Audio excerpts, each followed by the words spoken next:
Saint-Martin, à la fois française et néerlandaise, est un carrefour des cultures et des vents et accueille chaque année plus de 3 millions de visiteurs.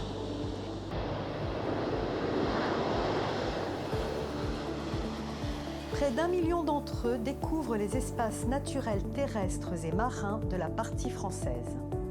Depuis le début des années 2000, le Conservatoire du littoral intervient sur ce territoire. Aujourd'hui, 426 hectares d'étangs, d'îlets, de rivages boisés, sableux ou rocheux, sont protégés, répartis sur une quinzaine de sites tout au long de la côte française.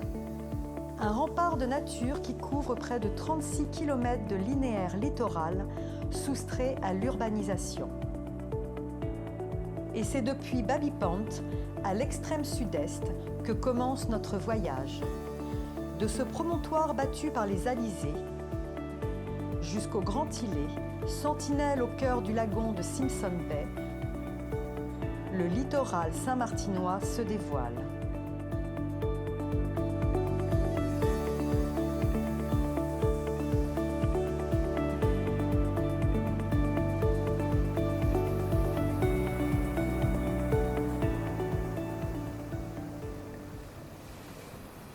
Baby Point,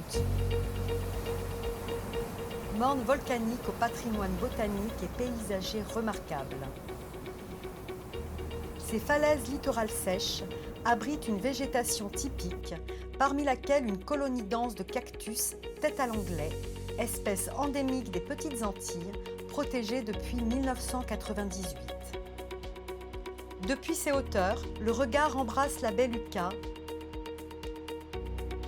la baie de l'Embouchure, Tintamarre. En contraste saisissant, Don Beach, première baie du côté néerlandais, aujourd'hui fortement artificialisée.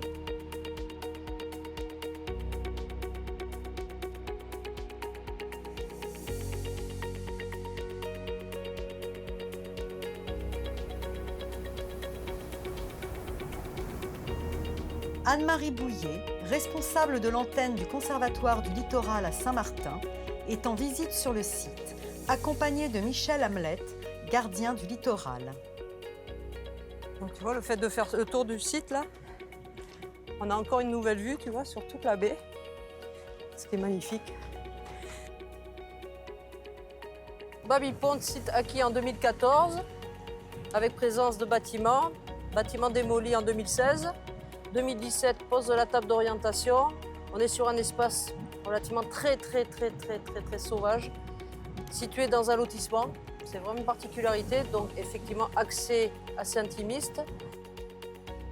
Grâce à un long travail de concertation avec les habitants, Baby Point est une véritable coupure verte dans un secteur fortement urbanisé.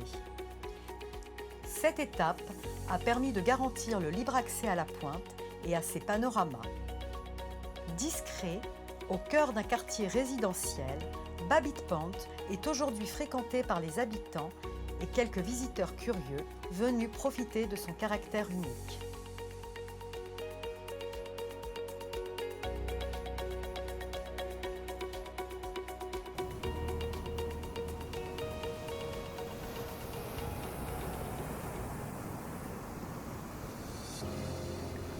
En quittant Baby Point et ses paysages confidentiels, le regard s'élargit vers le nord.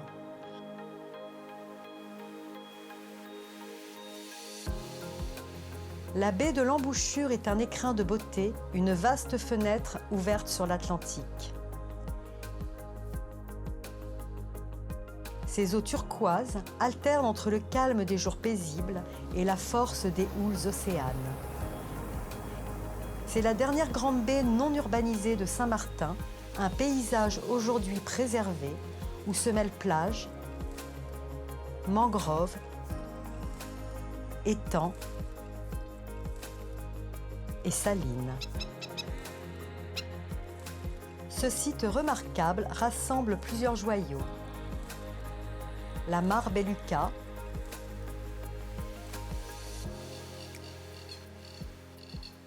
les îlets de l'embouchure,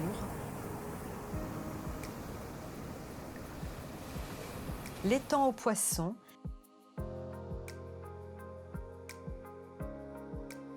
les salines d'Orient, l'île Écaille Verte et le site du Galion.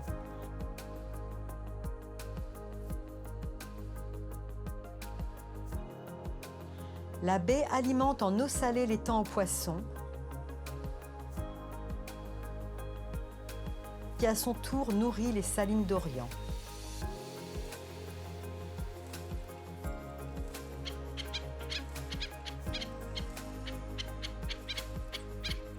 Ces deux sites, classés en réserve naturelle nationale dès 1998, sont aujourd'hui le cœur des zones humides de Saint-Martin, véritable sanctuaire pour la mangrove et les oiseaux.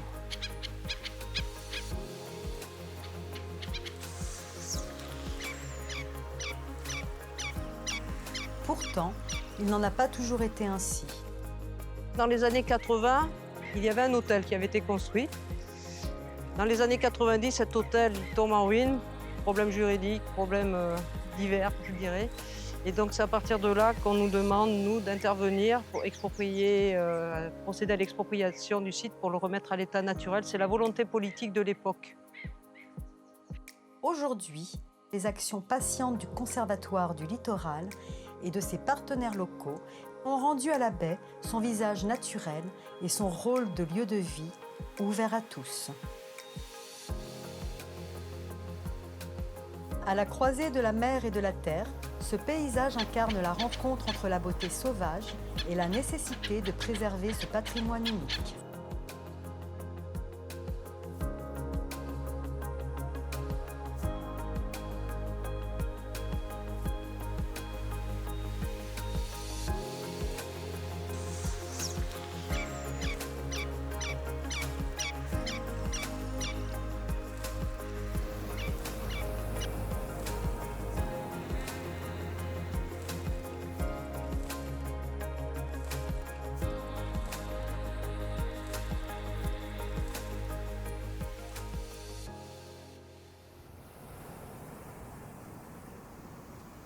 Au-delà de ces rivages ouverts sur l'Atlantique, Saint-Martin révèle une autre richesse. Ses étangs littoraux et ses lagunes.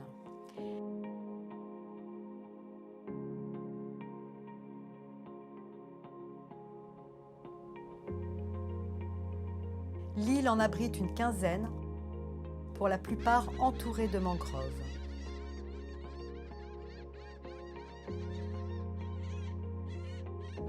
Ces rivages lacustres sont des alliés précieux. Ils régulent les crues, filtrent naturellement les eaux et offrent refuge et lieu de reproduction à la faune marine et aviaire. On recense plus de 90 espèces d'oiseaux migrateurs de l'arc antillais présents sur les étangs en période migratoire.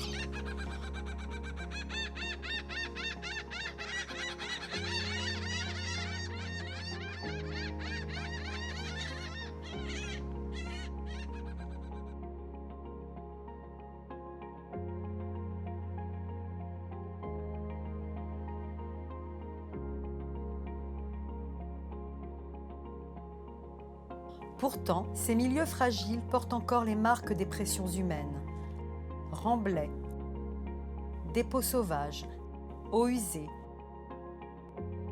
défrichements. Autant de blessures qui menacent leur équilibre.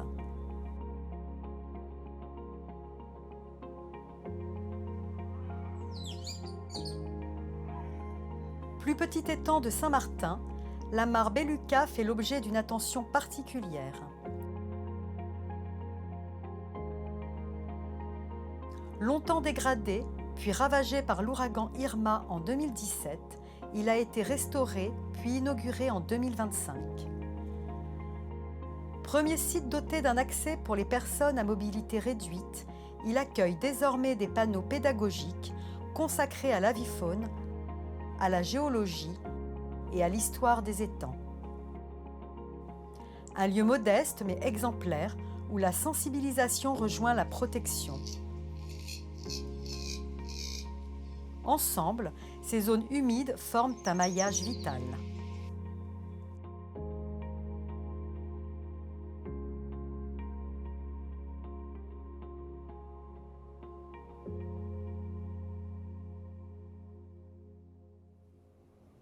Parmi les milieux d'exception du littoral saint-martinois, les îlets occupent une place particulière et nécessitent une attention constante.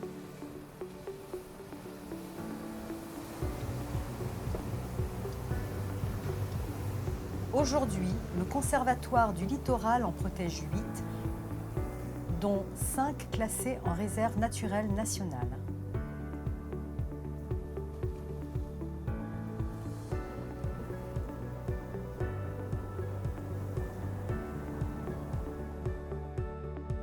Seuls 2 d'entre eux sont accessibles, Pinel et Tintamarre.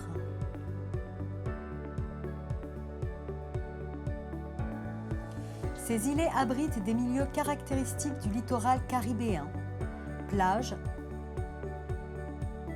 et forêts littorales,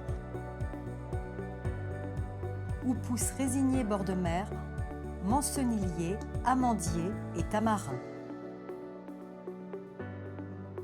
L'îlet Pinel combine plage et forêt arbustive sèche. Au lieu touristique, il fait l'objet d'une gestion particulière. Le Conservatoire encadre depuis plus de 10 ans les activités existantes pour les rendre plus durables. Les autres îlets, comme Petite Clé, Caille Verte et le Rocher Créole, sont strictement interdits d'accès. La plupart accueillent les tortues marines en période de ponte, ainsi que des colonies d'oiseaux suivies régulièrement par les agents de la réserve naturelle.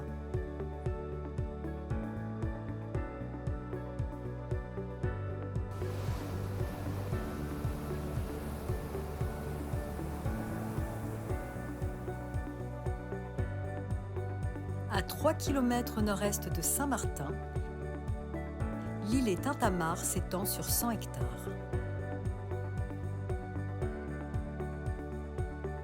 Anne-Carine Fleming, présidente de l'association de gestion de la réserve naturelle de Saint-Martin, y accueille Anne-Marie. Gros projet de restauration de site une fois qu'il y a eu une acquisition foncière. Restauration naturelle, donc replantation d'espèces endémiques à Saint-Martin sur les sites qui sont classés en réserve naturelle particulièrement. Donc on va continuer, on va se diriger vers l'intérieur de Tintamarre. Regarde. Donc on passe de la plage à un site complètement différent, à l'intérieur des terres. On voit encore les bâtiments là-bas. Bien vert quand même, hein. Ça a toujours été une volonté du propriétaire et de la famille Fleming de préserver et qu'il n'y ait pas ni restaurant ni hôtel sur l'île. Et cette volonté est renforcée par le Conservatoire du littoral aujourd'hui. Le littoral de Tintamarre, propriété du Conservatoire du littoral, se partage entre falaises de près de 30 mètres au nord-est et de larges zones basses au sud et à l'ouest.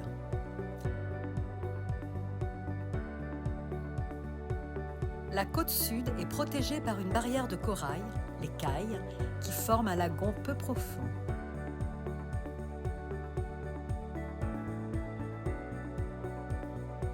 À l'ouest, la baie Blanche, face à Saint-Martin, est l'une des plages les plus prisées par les excursions touristiques. Affectée au domaine terrestre de la réserve naturelle nationale et protégée par une réglementation stricte, Tintamarre reste, par son éloignement et sa superficie, un véritable sanctuaire pour la biodiversité si fragilisée des Petites Antilles.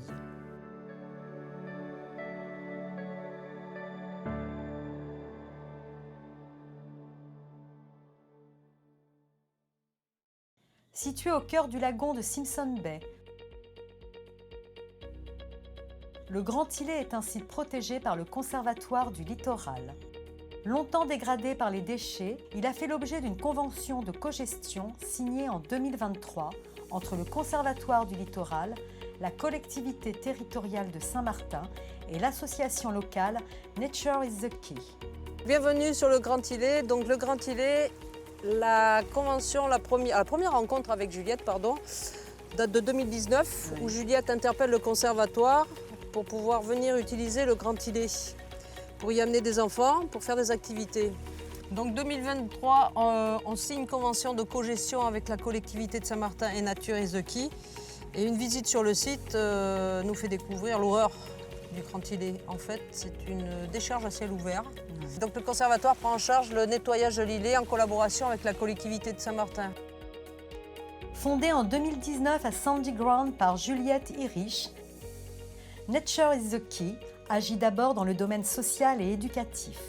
Accompagnement des jeunes, activités de découverte de la nature, actions de solidarité et de nettoyage. Qui est déjà venu ici? On a dit, qu'est-ce qu'on a expliqué sur le Grand Îlet? Oui. Des plantes, des champignons ou des fleurs. On ne doit pas cueillir des fleurs et tout, d'accord? L'ambition est double, redonner au Grand Îlet sa valeur écologique et en faire un lieu pédagogique permettant aux nouvelles générations de comprendre l'importance de protéger les espaces naturels de Saint-Martin.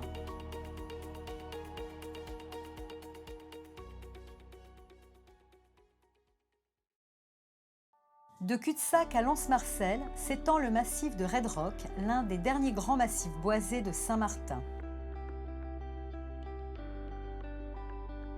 Près de 30 hectares préservés par le conservatoire, un espace de forêt sèche, de savane, de falaises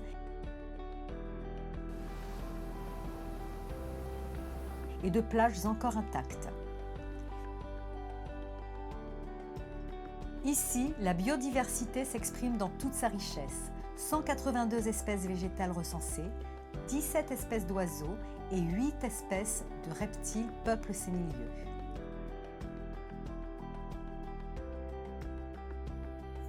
Mais le site des Froussards est aussi un livre ouvert sur la géodiversité de Saint-Martin.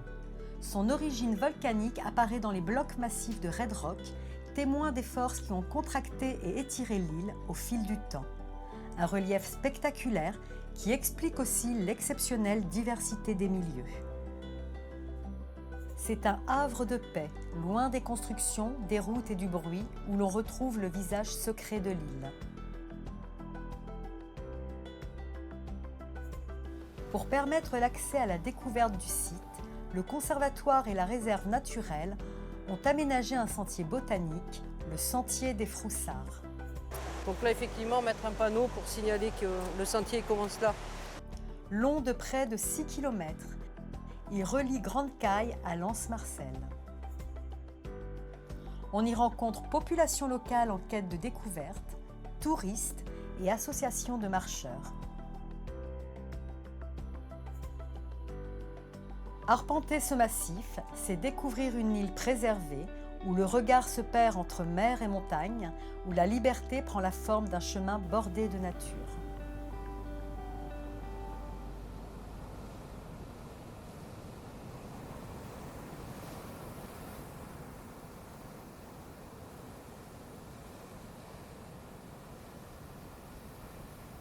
Une des caractéristiques fondamentales du littoral saint-martinois réside dans l'alternance de ses paysages. Falaises, plages rocheuses, anses de sable. Certains sites sont accessibles et très fréquentés, d'autres restent plus discrets, voire inaccessibles, car trop dangereux ou protégés pour préserver leur équilibre.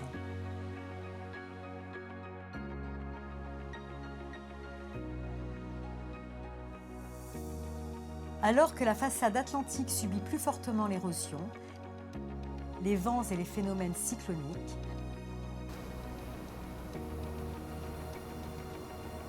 La façade Caraïbe bénéficie d'un abri naturel qui lui confère une quiétude toute relative selon l'orientation des îles.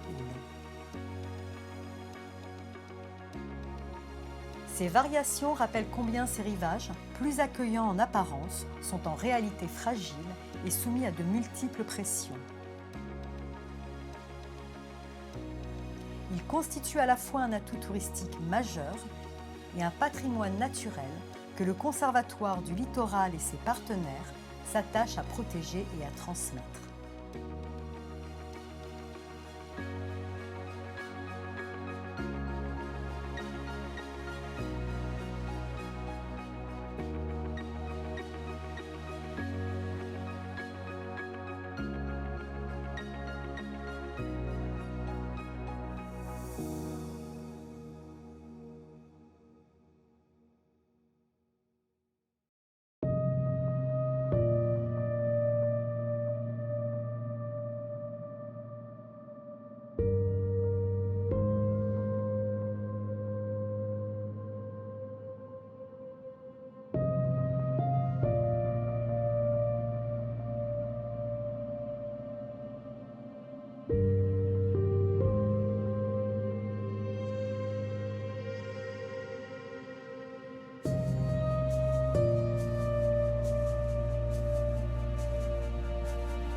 À Saint-Martin, l'action du Conservatoire du littoral garantit dans la durée l'inconstructibilité des rivages, la préservation des paysages et le libre accès aux espaces naturels.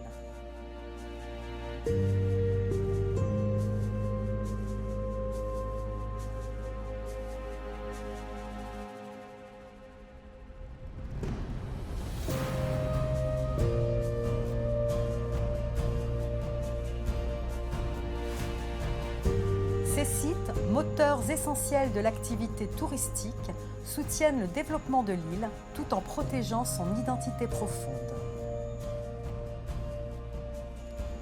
Mais au-delà de l'urgence présente, c'est un héritage qui se construit. Transmettre aux générations saint-martinoises futures un territoire préservé, où la biodiversité demeure vivante, où chaque rivage raconte l'histoire d'un patrimoine naturel exceptionnel. Entre beautés indomptées et fragilités menacées, le littoral nous rappelle que protéger ses rivages, c'est préserver une part de nous-mêmes.